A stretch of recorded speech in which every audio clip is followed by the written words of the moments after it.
Part 8, August. The woods are alive. Somewhere around the boring part where the guy named Rolf and the oldest daughters are singing You're 16, going on 17, Jack nudged me. Dude, I've got to pee, he said.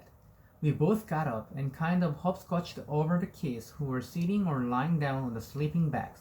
Summer waved as we passed, and I waved back.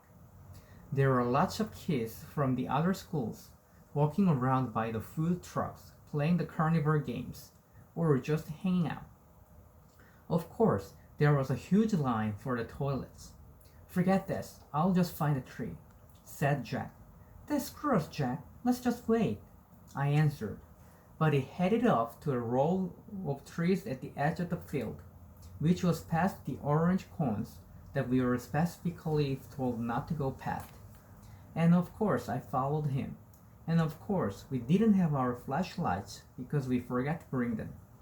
It was so dark now we literally couldn't see 10 steps ahead of us as we walked toward the woods. Luckily, the movie gave off some light, so when we saw a flashlight coming toward us out of the woods, we knew immediately that it was Henry, Miles, and Amos.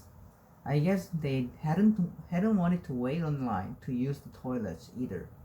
Miles and Henry were still not talking to Jack, but Amos had let go of the war a while ago, and he nodded hello to us as they passed by. Be careful of the bears, shouted Henry, and he and Miles laughed as they walked away. Amos shook his head at us like, don't pay attention to them.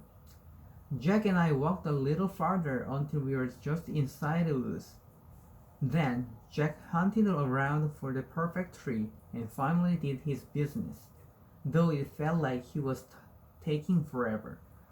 The woods were loud with strange sounds and chirps and croaks, like a wall of noise coming out of the trees. Then we started hearing loud snaps not far from us, almost like cat gun pops.